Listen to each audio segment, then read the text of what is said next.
नमस्कार विद्यार्थियों। जैसा कि हम पिछली क्लास में ग्रामर की बात कर रहे थे और ग्रामर में हमने स्वर संधियों के बारे में पिछली क्लास में बात की थी और इसी क्रम में आज उसी क्लास को आगे अपन बढ़ाते हैं। और पिछली क्लास में जो हमने बात की थी उसको एक बार थोड़ा सा उसकी तरफ जाते हैं कि सबसे पहले जो है वह संधि कहते किसको है और सहयोग कहते किसको है। इन दोनों चीजों को स्पष्ट किया था कि जो संधि है वह वर्णों के मेल की प्रक्रिया है और वर्णों न केवल वर्णों की मेल की प्रक्रिया है, इसके साथ में ही उसमें विकार या परिवर्तन जो है वह भी उत्पन्न होना चाहिए। जहां पर दो वर्णों के मेल होने पर अत्यधिक निकटता होने पर मेल होने पर जो परिवर्तन या विकार उत्पन्न होता है उसका नाम संधि है। अगर विकार या परिवर्तन उत्पन्न नहीं हो रहा है उसको क्या कहते हैं, उसको संयोग कहते हैं। ये चीज हमने पिछली क्लास में पढ़ी थी। इसके बाद जो पढ़ा था वर्णाना, इसकी जो डेफिनेशन थी वह भी ये थी, वर्णानाम मेलनम संधि, वर्ण संधानम संधि और लोप आगम और आदेश के द्वारा जो वर्ण विकार उत्पन्न होता है उसको है वह संधि कहा गया था। ये सारी चीजें हमने पिछली क्लास में पढ़ी थी। और संधि जो शब्द है वह सम उपसर्ग पूर्वक दुधाय धातु से की प्रत्यय से जो है वह की प्रत्यय उपसर्ग घु की सूत्र के द्वारा की प्रत्यय होता है। संधि शब्द है वह कौन से लिंग का शब्द है, तो पुल्लिंग का शब्द है। और संहिता जो संज्ञा है उस संहिता संज्ञा विधायक सूत्र जो है उसकी बात भी हमने पिछली क्लास में की थी और वह सूत्र था परः सन्निकर्ष संहिता। अर्थात वर्णों के अत्यधिक निकटता होने पर, है ना, वर्णानाम अतिशयित सन्निधि संहिता संज्ञा स्यात्, इसकी वृत्ति में कहा गया था कि वर्णों की अतिशयित अत्यधिक निकटता या समीपता जो होती है उसी को जो है वह कौन सी संज्ञा कहते हैं, उसकी संहिता संज्ञा होती है। यह संहिता संज्ञा विधायक जो सूत्र है उसको आपको बहुत अच्छी तरह से याद रख लेना है। और संधि का नित्यता और अनित्यता का विधान कहां पर होता है, तो संहितेक पदी नित्या धातु उपसर्गयो नित्या समास वाक्येतु सा विवक्षाम अपेक्षते। अर्थात जो संधि है वह एक पद, समास और धातु और उपसर्ग यहां पर तो जो है वह नित्य होती है और वाक्य में जो संधि है वह वक्ता की या श्रोता की वक्ता जो है उसकी विवक्षा की अपेक्षा को रखती है। अगर उसको जो वक्ता है या श्रोता है, वक्ता जो है वह अगर उसमें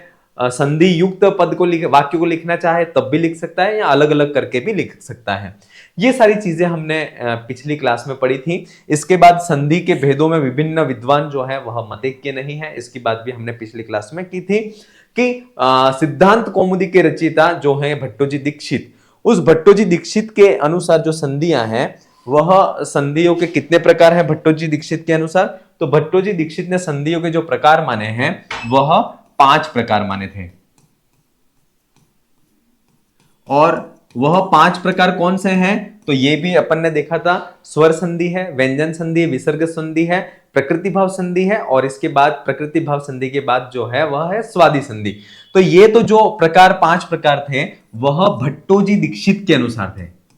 किसके अनुसार थे, भट्टोजी दीक्षित के अनुसार। लेकिन भट्टोजी दीक्षित के अनुसार संधि के 5 प्रकारों को ही इसके बाद में जो लघु सिद्धांत कौमुदी के रचयिता हैं वरदराचार्य, कौन थे, वरदराचार्य। वरदराचार्य ने लघु सिद्धांत कौमुदी में संधियों के कितने भेदों को माना था, तो लघु सिद्धांत कौमुदी में वरदराचार्य ने संधियों के 3 प्रकार माने थे। कितने प्रकार माने थे, 3 प्रकार माने थे। कौन कौन से, तो स्वर संधि जिसको अच संधि कहते हैं, व्यंजन संधि जिसको हल संधि कहते हैं, तीसरी संधि जो थी वह थी विसर्ग संधि। और उसमें भी इन्होंने क्या किया था कि जो प्रकृति भाव संधि है उसको स्वर संधि के अंदर अंतर्निहित कर लिया था और इसके बाद जो अगली संधि जो थी वह थी स्वादि संधि। उस स्वादि संधि को वरदराचार्य ने विसर्ग संधि के अंतर समाहित कर लिया था। इस प्रकार से भट्टोजी दीक्षित संबंध 5 संधियों को वरदराचार्य जी ने लघु सिद्धांत कौमुदी में उनको 3 प्रकार से या 3 भागों में बांट लिया था, और यही 3 प्रकार के जो संधियां हैं वह वर्तमान में प्रचलित है। ठीक है, ये सारी चीजें हमने पिछली क्लास में पढ़ी थी। अब आज जो है उसको आज की क्लास जो है आज की क्लास में स्वर संधि के भेद कितने हैं, कौन कौन से स्वर संधि के भेद हैं, और स्वर संधि कहते किसको हैं, ये सारी चीजें जो हैं वह आज की क्लास में हम देखेंगे। सबसे पहले बात करते हैं स्वर संधि।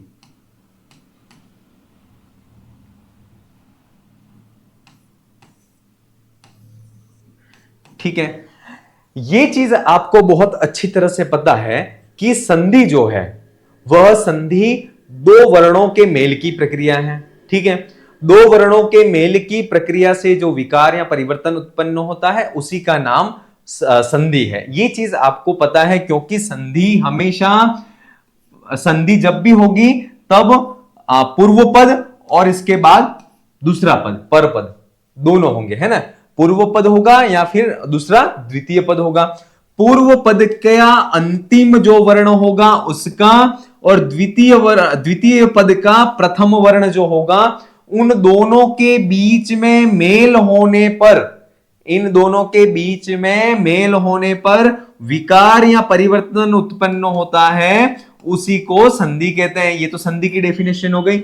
और जो ये विभाजन है, स्वर संधि, व्यंजन संधि और विसर्ग संधि, ये 3 प्रकार का जो विभाजन है उसका जो आधार है वह ये वर्ण ही है।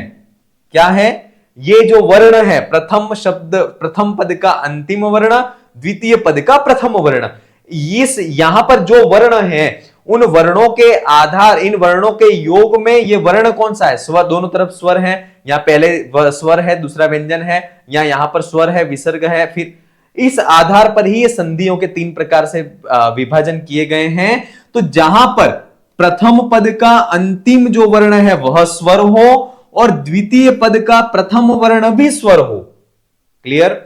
प्रथम पद का अंतिम वर्ण स्वर हो, द्वितीय शब्द का प्रथम वर्ण भी स्वर हो, तो जहां पर स्वरों के साथ में मेल होने पर जो विकार उत्पन्न होता है, बहुत इजी डेफिनेशन है, जो विकार उत्पन्न होता है उसको स्वर संधि कहा गया। क्लियर? स्वरों के साथ में मेल होने पर जो विकार परिवर्तन उत्पन्न होता है उसको ही स्वर संधि कहते हैं। और यह स्वर संधि की डेफिनेशन हो जाती है कि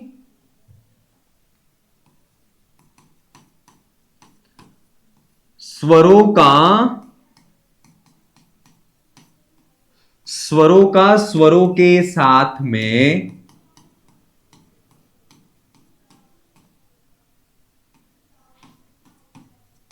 मेल होने पर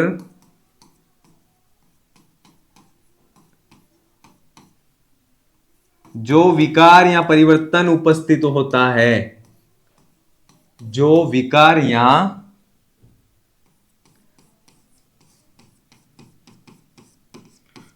परिवर्तन उपस्थित होता है उसे क्या कहते हैं? संधि कहते हैं, उसे स्वर संधि कहते हैं। क्लियर? उसे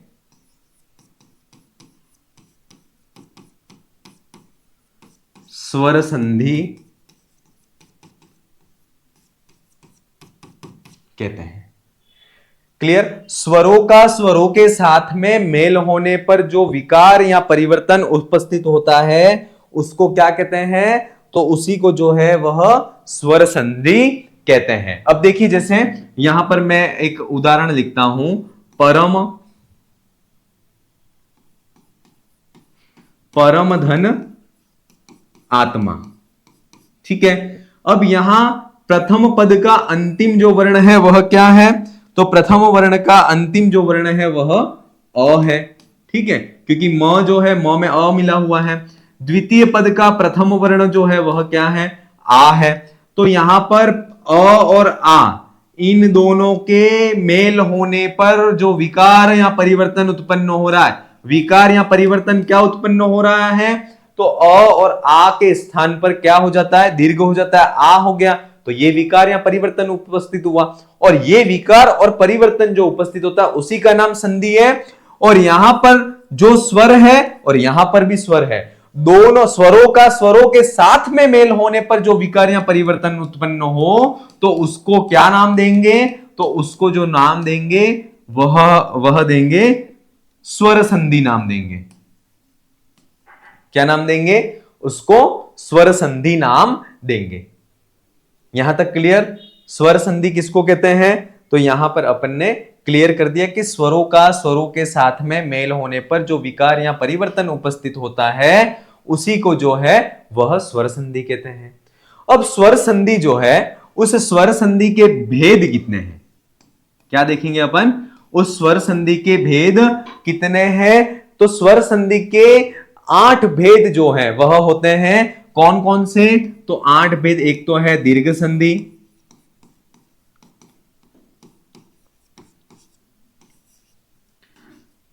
दूसरा है गुण संधि, तीसरा जो है वह है वृद्धि संधि,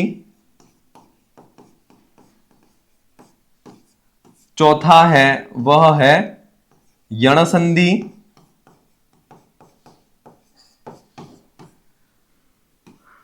पांचवा अयादि संधि,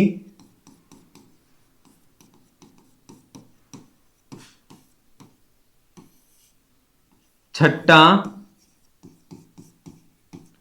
पूर्वरूप संधि, सातवां पररूप संधि, पूर्वरूप संधि, पररूप संधि, आठवां जो है वह है प्रकृति भाव संधि।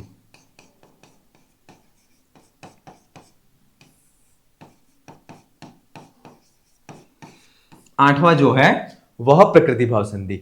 इस प्रकार से संधि के कितने भेद हो गए, स्वर संधि के कितने भेद हो गए, तो 8 भेद हो गए। याद रखना, हम संधियों के 3 प्रकार से जो भेद है, स्वर संधि, व्यंजन संधि, विसर्ग संधि, हम जब स्वर संधि को पढ़ते हैं तब एक कॉन्फिडेंस हमारे अंदर जागृत हो जाता है कि स्वर संधि तो हमें बहुत अच्छी तरह से आ गई है, हमें कहीं पर भी कंफ्यूजन नहीं है और इसमें से तो हम पूरे में से पूरे नंबर ला सकते हैं। लेकिन याद रखना, हमारी जहां पर सोच खत्म होती है वहां पर एग्जामिनर की सोच स्टार्ट होती है, क्योंकि वो भी कहीं ना कहीं इन सारी चीजों से रूबरू होकर के आया हुआ होता है। तो याद रखना ये चीज, मेरी बात, कि आपको स्वर संधि में से क्वेश्चन जो है वह बहुत न के बराबर मिलते हैं परीक्षा में, एकदम न के बराबर मिलते हैं। और स्वर संधि से संबंधित जो प्रश्न है उसमें अगर मिल भी जाएगा तो आपको कौन से प्रश्न मिलेंगे, कहां से प्रश्न मिलेंगे, तो अपवाद से संबंधित, जो वृद्धि संधि में या गुण संधि में जो अपवाद संबंधी जो वार्तिक है वहां से ही आपको क्वेश्चन मिलेंगे और उस चीजों को अपन वहां पढ़ेंगे। और इसके बाद आपको जो क्वेश्चन मिलेंगे वो विसर्ग या व्यंजन संधि से ही मिलते हैं। और बच्चे गलती करते हैं तो विसर्ग या व्यंजन संधि में ही करते हैं। और अगर आपको सिलेक्शन लेना है, दुनिया की भीड़ से अलग रहना है, तो कुछ अलग हटकर के काम करना पड़ेगा। और वो हटके काम यह है कि विसर्ग और व्यंजन संधि जो है उसको बहुत अच्छी तरह से आपको देखना पड़ेगा, क्योंकि मोस्ट ऑफ बच्चे जो प्रिपरेशन करते हैं वह विसर्ग और व्यंजन संधि में गलतियां करते हैं और नहीं चाहते हुए भी ये गलतियां हो जाती हैं। इसलिए आपको जितनी अधिक से अधिक प्रैक्टिस एक्सरसाइज कर पाओ उतनी अधिक से अधिक प्रैक्टिस एक्सरसाइज करनी है, ताकि आपको विसर्ग और व्यंजन संधि में कहीं पर भी कोई प्रॉब्लम ना आए। ठीक है, ये चीज क्लियर यहां तक हो गई। इसका मतलब ये नहीं कि हम स्वर संधि को पढ़े ही नहीं, है ना, नहीं तो आप कहोगे कि सर ने तो बोल दिया कि स्वर संधि से प्रश्न नहीं आएंगे, स्वर संधि को हम छोड़ दें। नहीं, स्वर संधि को भी पढ़ना है, क्योंकि एक चीज याद रखना कि अगर परीक्षा में इजी क्वेश्चन आप गलत कर रहे हो तो बहुत पीछे जा रहे हो, है ना, क्योंकि इजी क्वेश्चन सारे बच्चे सही करते हैं और एक लेवल का क्वेश्चन है, बहुत अच्छी डीप की तैयारी हुई हो वही इस क्वेश्चन को कर रहा है, उसको आप गलत कर रहे हो या फिर उसको छोड़ करके भी आ रहे हो तो इतना फर्क आप पे नहीं पड़ेगा रिजल्ट पे। लेकिन आप विद्या प्लस आलय विद्यालय, देव प्लस आलय देवालय, परम प्लस अर्थ परमार्थ इत्यत्र संधि अस्ति, इसमें अगर आप व्यंजन संधि करके आ रहे हो तो याद रखना कि आप मतलब लाखों की भीड़ से पीछे हो रहे हो। इसलिए ऐसे क्वेश्चनों को, जो सरल क्वेश्चन है, उनको आपको बहुत अच्छी तरह से उसको हल करना है। ठीक है, ये चलिए अपन बात कर रहे थे, थोड़ा सा विषयांतर हो गए थे, लेकिन वो सारी चीजें भी जरूरी हैं। ठीक है, अब बात करते हैं दीर्घ संधि की। स्वरों का स्वरों के साथ में मेल होने पर जो विकार या परिवर्तन उपस्थित होता है उसको स्वर संधि कहते हैं। और स्वर संधि में अब जो पहला भेद है उसका नाम है दीर्घ संधि। क्या नाम है उसका? दीर्घ संधि। और उस दीर्घ संधि को अब हम देखते हैं। तो दीर्घ संधि विधायक सूत्र कौन सा है? तो इसके लिए दीर्घ संधि विधायक सूत्र जो है वह है अकः सवर्णे दीर्घः। कौन सा सूत्र है? अकः सवर्णे दीर्घः। अकः सवर्णे दीर्घः, ये जो सूत्र है वह क्या कहता है? तो ये जो सूत्र है वह कहता है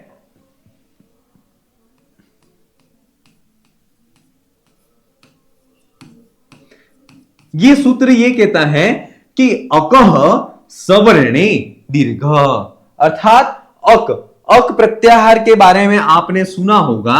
जब माहेश्वरी सूत्र को पढ़ते हैं तब अक प्रत्याहार में कौन कौन से वर्ण आते हैं? तो अक प्रत्याहार में जो वर्ण आते हैं वह है अ, ई, उ, री, री। अ, ई, उ, री और री। तो अक प्रत्याहार के पूर्व में रहने पर जो पद है उसके पूर्व पर पद के प्रथम जो वर्ण है वह सवर्ण होने पर, सवर्ण का मतलब होता है इसका जैसा ही यहां पर होने पर। ठीक है, तो यहां पर ऐसा होने पर ये दोनों जो मिलकर के वह क्या हो जाते हैं? तो ये दोनों जो मिलकर के वह दीर्घ हो जाते हैं। क्लियर? अक प्रथम पद का अंतिम वर्ण अप्रत्याहारांत हो, मतलब अ, ई, उ, री और री से युक्त हो, और इसके बाद सवर्ण इसके जैसा ही सवर्ण का मतलब होता है यहां पर प्रथम पद का अंतिम जो वर्ण है वैसा के वैसा द्वितीय पद का प्रथम वर्ण होने पर ये दोनों जो है ये दोनों मिल करके जो है वह क्या हो जाते हैं? दीर्घ हो जाते हैं। ठीक है, ये चीज यहां पर कही गई है। क्लियर यहां तक? चलिए अब इसको एग्जाम्पल के माध्यम से देखते हैं। जैसे कि हम एक एग्जाम्पल देखते हैं, परम प्लस अर्थ, परम प्लस अर्थ, फिर है देव प्लस आलय, परम प्लस आनंद,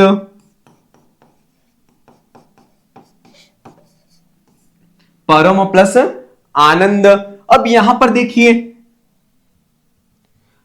प्रथम पद का अंतिम जो वर्ण है वह क्या है? अ है, और यहां का प्रथम वर्ण अ है। अ और अ मिलकर के दीर्घ हो जाएंगे आ। ठीक है, यहां पर अप्रत्याहारांत शब्द वर्ण है, और इसके परे है ना, उसके परे सवर्ण होने पर, ऐसा के ऐसा यहां पर होने पर, तो यहां पर वैसा ही हो रहा है, तो वह जो है वह दीर्घ हो जाता है, अर्थात अ और अ मिलकर के आ हो जाएगा। देखिए इसमें अप्रत्याहार में सिर्फ अ, ई, उ, री, री, तो ये ही रस्व ही स्वर नहीं लेने, इसके साथ में ये जो दीर्घ, इसका जो दीर्घ रूप है अ या आ, ई अथवा ई कुछ भी हो सकता है। ठीक है, उ अथवा उ, री अथवा री, ये कोई भी रूप हो सकता है, तो दोनों रूपों को लेना है। ठीक है, तो इन दोनों के अप्रत्याहार के पूर्व में रहने पर उसके ही सवर्ण, दूसरी तरफ भी उसका सवर्ण होने पर, वैसा के वैसा होने पर वह दीर्घ रूप में परिवर्तित हो जाता है। अब यहां पर देव प्लस आलय, देव प्लस आलय, यहां पर अ है, अ और यहां पर आ है, ठीक है। ये अप्रत्याहारांत है और यहां पर इसका सवर्ण ही यहां पर होने पर ये दोनों अ प्लस आ बराबर आ में बदल जाते हैं और देवालय बनता है। परम प्लस आनंद, अ प्लस आ, और ये भी आ में परिवर्तित हो जाएंगे और शब्द बनेगा परमानंद। क्लियर यहां तक? एकदम इसका जो सिंपल सा अर्थ है, जो सिंपल सा अर्थ है उसको मैंने बहुत अच्छी तरह से बता दिया। अब बात करते हैं, अर्थ हमें सिर्फ समझने की दृष्टि से देखना है। अब इसकी वृत्ति को देख लेते हैं, क्योंकि हो सकता है एग्जामिनर वृत्ति में से प्रश्न आपको पूछ ले, इसलिए आपको वृत्ति पता होनी चाहिए, ठीक है। तो वृत्ति जो है वह है अकह सवर्णे, अकह सवर्णे अचि, अकह सवर्णे अचि परि, पूर्वपरयो, पूर्वपरयो दीर्घ एकादेशः स्यात्, दीर्घ एकादेशः स्यात्। देखिए अकह सवर्णे अर्थात अप्रत्याहार के,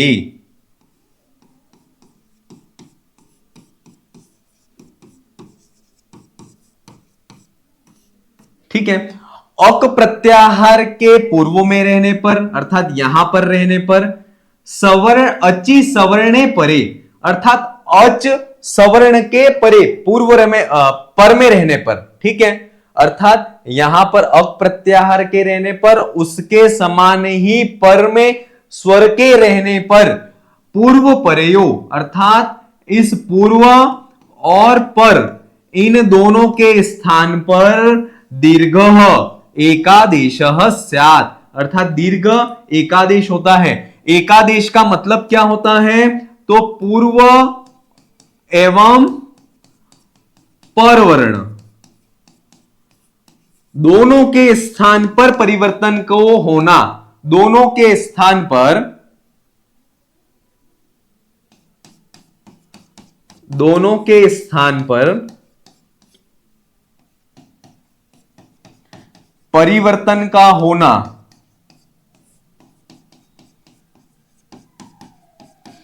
दोनों के स्थान पर परिवर्तन का होना उसको कहते हैं एकादेश। उसको क्या कहते हैं? एकादेश। क्लियर? तो यहां पर यह चीज कही जा रही है कि अकह सवर्णे दीर्घ अर्थात अक प्रत्याहार में अ ई उ री और री इनके पूर्व में रहने पर वर्ण का प्रथम वर्ण ऐसे ही सवर्ण होने पर इन दोनों पूर्व और पर वर्ण के स्थान पर दीर्घ एकादेश होता है। एकादेश किसको कहते हैं? ये चीज भी अपन ने यहां पर क्लियर कर दी कि एकादेश का मतलब होता है दोनों वर्णों के स्थान पर जो परिवर्तन होता है उसको एकादेश कहते हैं। ठीक है, अब यहां पर हम एक सूत्र के या फॉर्मूले के माध्यम से देखते हैं कि कहां पर क्या परिवर्तन होगा। ठीक है, तो देखिए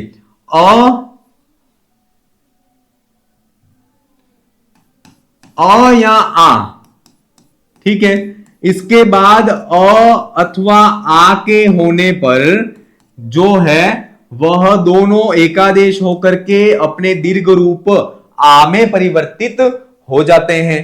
इसके बाद है ई अथवा दीर्घ ई के बाद में रस्व ई या दीर्घ ई हो तो ये दोनों एकादेश हो करके अपने दीर्घ रूप ई में परिवर्तित हो जाते हैं। इसके बाद जो है वह उ या उ के बाद में उ अथवा उ हो तो ये दोनों जो हैं वह एकादेश हो करके दीर्घ उ में परिवर्तित हो जाते हैं। इसके बाद री या री के बाद में री और री हो तो ये भी जो है वह दीर्घ री में परिवर्तित हो जाता है। ठीक है, और इसके बाद री जो है उसका दीर्घ रूप नहीं होता है, री और री के परे रहने पर ये जो है वह री में परिवर्तित हो जाते हैं। क्लियर यहां तक? अकह सवर्ण दीर्घ ये जो है वह कह सकते हैं कि एक फॉर्मूला कह सकते हैं इसको, और आपको सारी संधियों के ऐसे फॉर्मूले यहां से मैं बताऊंगा कि किस संधि का क्या फॉर्मूला है और हमें क्या क्या चीजें याद करनी है। अगर ये चीज आपको याद रह गई तो आप परीक्षा में कहीं पर भी कंफ्यूज नहीं होंगे, ये मेरा आपसे कहना है। ठीक है, चलिए इसको आप बहुत अच्छी तरह से देख लीजिएगा।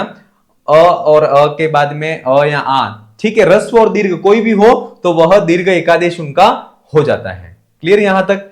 चलिए अब अपन देखते हैं कि इनको पहचानना कैसे है, इन संधियों को पहचानना कैसे है उसकी बात अपन करते हैं। ठीक है,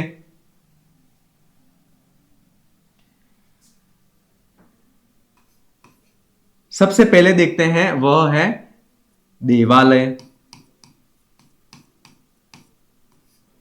फिर देखते हैं निजाधम,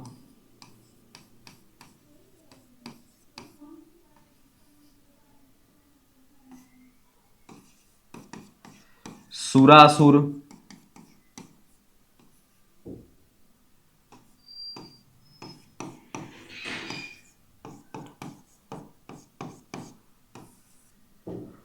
वधुत्सव, इसके बाद हो गई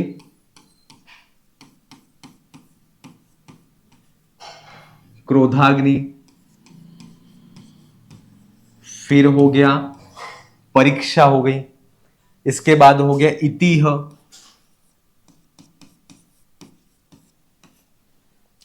इतिह के बाद हो गया पितृणम,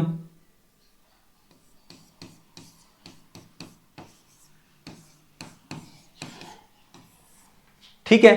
ये कुछ एग्जाम्पल यहां पर मैंने लिखे हैं।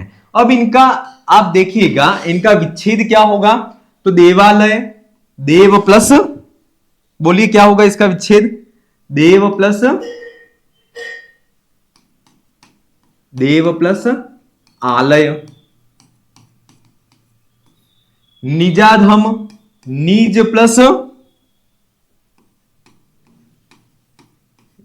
प्लस अधम निजाधम, सुरासुर सूर प्लस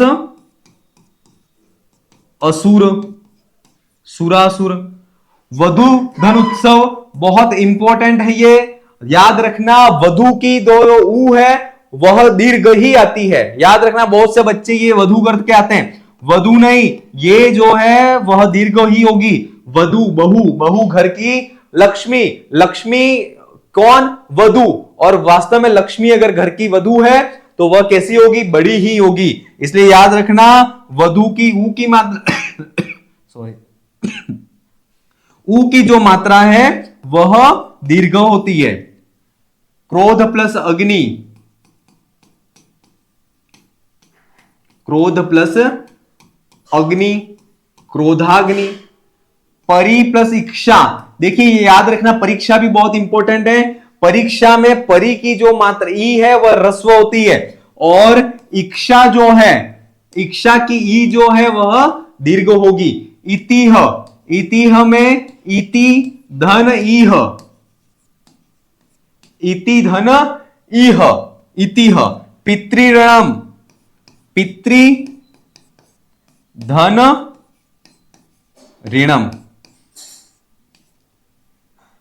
ठीक है। ये कुछ हमने यहां पर एग्जाम्पल मैंने देखे हैं, लिखे हैं आपको।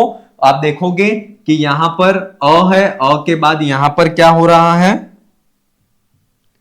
यहां पर अ है और अक प्रत्याहार का वर्ण है, और इसके बाद में यहां पर सवर्ण है, तो ये जो है वह दीर्घ रूप में परिवर्तित हो रहा है। यहां पर अ है और यहां पर भी अ है, दोनों ह्रस्व अ होकर के दीर्घ में परिवर्तित हो रहे हैं। यहां पर भी अ है, यहां पर भी अ है, और ये दोनों भी दीर्घ रूप में परिवर्तित हो रहे हैं। यहां पर ऊ है, और यहां पर ऊ है, यहां पर ऊ है, ऊ और ऊ मिलकर के ये जो है वह भी दीर्घ रूप में परिवर्तित हो रहे हैं। और यहां पर अ, और यहां पर अ मिलकर के आ हो रहे हैं। ठीक है, यहां पर परी प्लस इक्षा, परीक्षा में ह्रस्व ई प्लस दीर्घ ई दोनों मिलकर के एकादेश होकर के दीर्घ ई में परिवर्तित हो रहे हैं। फिर है ह्रस्व ई और ह्रस्व ई दोनों मिलकर के एकादेश होकर के दीर्घ ई में परिवर्तित हो रहे हैं। और री, ह्रस्व री और री दोनों मिलकर के दीर्घ री में परिवर्तित हो रहे हैं। इसलिए ये जो है वह दीर्घ री का चिन्ह है। क्लियर? अब देखो, इसको आपको पहचान, दीर्घ संधि की पहचान किस तरह से करना है, तो आपको देखना कि जहां से संयुक्त पद जो है उसका जहां से विच्छेद हो रहा है, वो जहां से विच्छेद हो रहा है, अगर वहां पर दीर्घ स्वर है, वहां पर क्या है, दीर्घ स्वर है, तो वह जो है वह किसका उदाहरण है, तो वह दीर्घ संधि का उदाहरण है। किसका उदाहरण है? वह दीर्घ संधि का उदाहरण है। एक बार फिर से सुने, जहां पर संयुक्त पद का विच्छेद हो रहा है, वहां पर अगर दीर्घ स्वर का प्रयोग है तो वह दीर्घ संधि का उदाहरण है। जैसे कि यहां से संयुक्त पद का विच्छेद होता है, दीर्घ प्लस आलय, तो ये जो है वह कैसा स्वर है? दीर्घ स्वर है। नीज प्लस अधम, यहां से विच्छेद हो रहा है और ये कैसा स्वर मिला हुआ है? दीर्घ स्वर मिला हुआ है। सूर धन असुर, तो यहां पर कौन सा स्वर है? दीर्घ स्वर है। वधु, यहां से वधु से जो है उत्सव, ये दोनों अलग होंगे, तो यहां पर जो है वह कैसा स्वर है? दीर्घ स्वर है।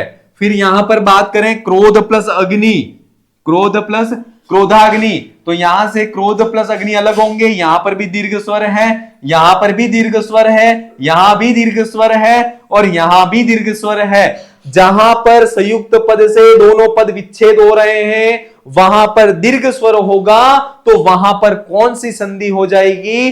आंख मीच करके आपको वहां पर दीर्घ संधि लगा देनी है और वहां पर दीर्घ संधि ही होगी। क्लियर?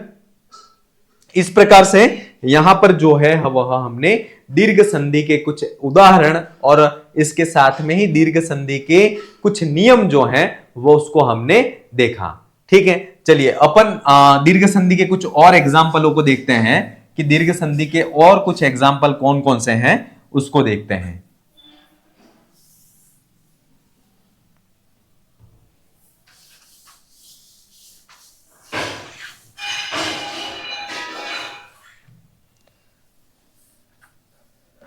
चलिए, दीर्घ संधि के उदाहरण।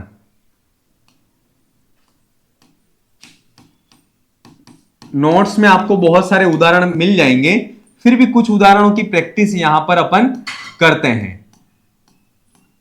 ठीक है, अब यहां पर देखिएगा, अ अथवा आ, अ अथवा आ के बाद में अ अथवा आ हो तो वह किस में परिवर्तित हो जाता है? वह आ में परिवर्तित हो जाता है। किस में परिवर्तित होता है? वह आ में परिवर्तित हो जाता है। और इसका उदाहरण जैसे है अवसान,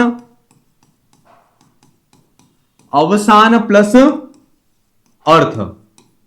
ठीक है, अब यहां पर अ है, यहां भी अ है, और दोनों मिलकर के ये क्या बनते हैं? अवसानार्थ। क्या बनेगा? अवसानार्थ। क्लियर? इसके बाद है अन्य प्लस आरात, अन्य धन आरात, अन्य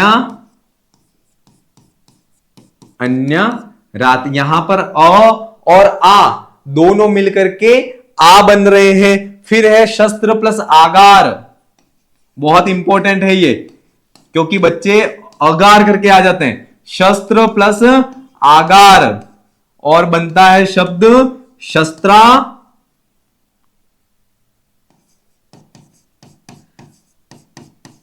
शब्द बनेगा शस्त्रागार। क्लियर। फिर है सप्त प्लस अध्यायी, सप्त धन अध्यायी। अ और अ मिलकर के बन जाता है आ, सप्ताध्यायी। सप्ताध्यायी। ठीक है, कुछ और एग्जांपल देखें। ऊर्ध्व प्लस अधर, ऊर्ध्वधन अधर, तो ये बनेगा ऊर्ध्वा ऊर्ध्वाधर। ऊर्ध्वधन अधर शब्द बनेगा ऊर्ध्वाधर। फिर है नित्य धन आनंद, नित्य धन आनंद शब्द बनेगा नित्यानंद। घन प्लस आनंद शब्द बनेगा घनानंद। शिष्य प्लस आयुष्य, शिष्य प्लस आयुष्य क्या बनेगा? शिष्यायुष्य।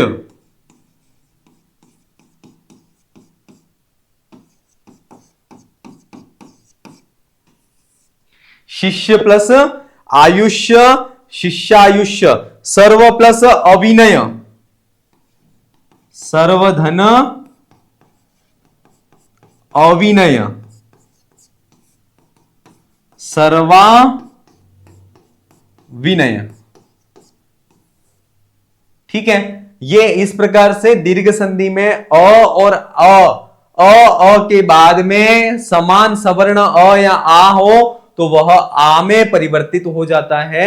इसके कुछ हमने उदाहरण यहां पर देखे। ठीक है, चलिए अगले उदाहरण की तरफ बढ़ते हैं। अगले उदाहरण है वह है ई या के साथ में ई सवर्ण ई या ई के होने पर वह जो है वह भी दीर्घ ई में परिवर्तित हो जाती है। जैसे एग्जांपल देखते हैं इसके।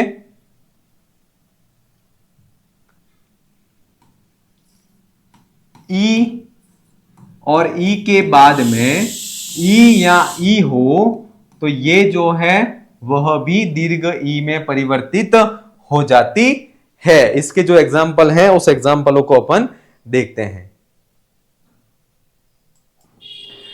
चलिए, अब ई और ई के बाद में ह्रस्व ई या दीर्घ ई के होने पर दीर्घ ई में परिवर्तित हो जाते हैं।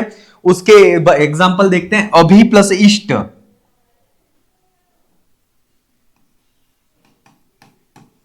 अभि धन इष्ट। ठीक है, अब यहां पर जो है वह ई है, ई के साथ में ई, तो ये दोनों दीर्घ एकादेश में परिवर्तित होते हैं, अभिष्ट बनेगा। अपि धन इक्षते जो है वह है अगला उदाहरण, अपि धन इक्षते, और ये संयुक्त रूप होकर के बनेगा अपिक्षते।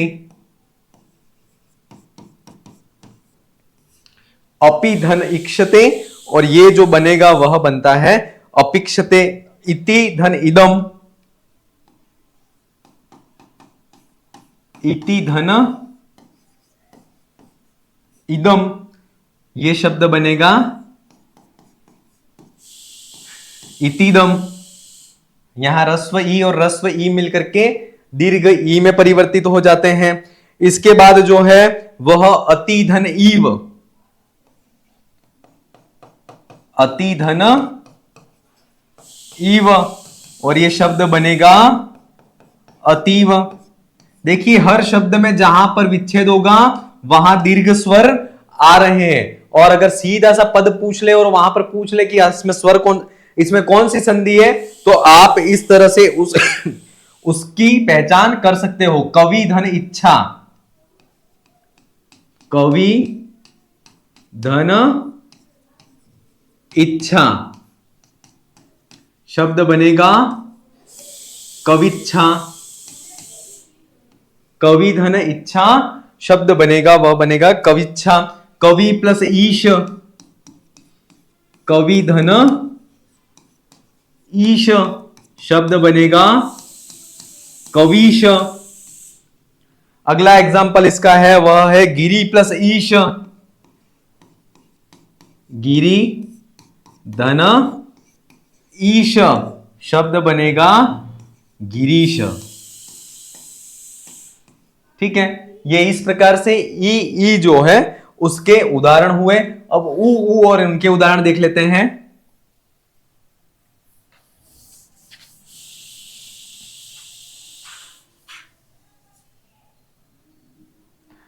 ऊ या ऊ के बाद में, ऊ अथवा ऊ के बाद में फिर ऊ, ह्रस्व ऊ या दीर्घ ऊ हो तो ये ऊ में परिवर्तित हो जाते हैं। ठीक है, जैसे इसके एग्जाम्पल देखते हैं, वह देखते हैं लघु। सबसे पहला जो उदाहरण है वह है लघु प्लस उपहार, लघु धन उपहार, ये बनेगा लघु उपहार।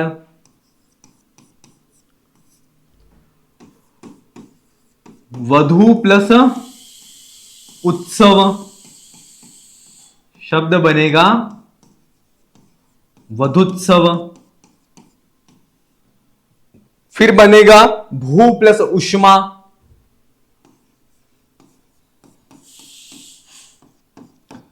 भूधन उष्मा शब्द बनेगा भूष्मा। ठीक है, दोनों में दीर्घ है और परिवर्तित होकर के वह दीर्घ रूप में परिवर्तित हो जाती है। ठीक है, फिर गुरु प्लस उपदेश,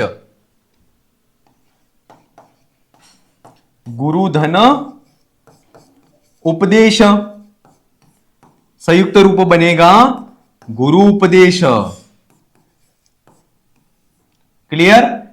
तो इस प्रकार से ये जो है वह कुछ उदाहरण हमने ऊ के जो है वह देखे, ताकि ये जो कॉन्सेप्ट है इसका वह क्लियर हो जाए। अब री जो है उसके देख लेते हैं उदाहरण। री और री के बाद में,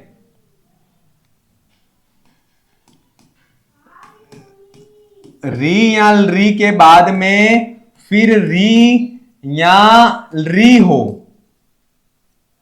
तो ये जो है वह री में परिवर्तित हो जाता है।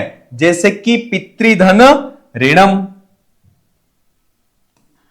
जैसे कि हम देखते हैं पितृधन ऋणम, और ये जो है वह दीर्घ रूप में परिवर्तित होकर के क्या बनेगा, तो ये जो बनेगा वह बनेगा पितृणम। क्लियर?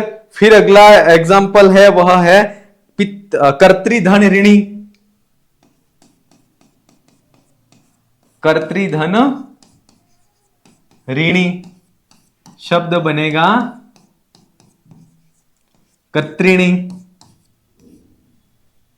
तो ये जो है वह री का जो है वह दीर्घ रूप हो गया। इसके बाद एक अंतिम जो स्वर है वह है री, और री जो है उसका दीर्घ रूप जो है वह होता नहीं है। तो जब री प्लस री बराबर जो है वह री ही बनता है। री धन ऋकार, री धन ऋकार, और ये शब्द जो बनेगा वह दोनों के स्थान पर एक री हो जाकर के ऋकार बनता है, क्योंकि इसका दीर्घ रूप जो है वह बनता नहीं है। गमलरी धन ऋकार,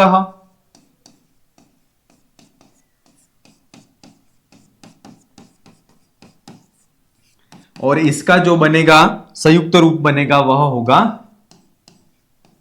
गम ऋकार। क्लियर? इस प्रकार से दीर्घ संधि जो है उस दीर्घ संधि का विधायक सूत्र अकह सवर्ण दीर्घ, अक प्रत्याहार के पूर्व में रहने पर, उसके बाद में फिर सवर्ण अच के परे रहने पर जो है वह दीर्घ एकादेश होता है। और इन सारी चीजों को हमने फॉर्मूले के माध्यम से, सूत्र के माध्यम से भी देखा। अगली क्लास के साथ में फिर मिलेंगे। आप अपनी तैयारी को अनवरत रूप से जारी रखें। धन्यवाद।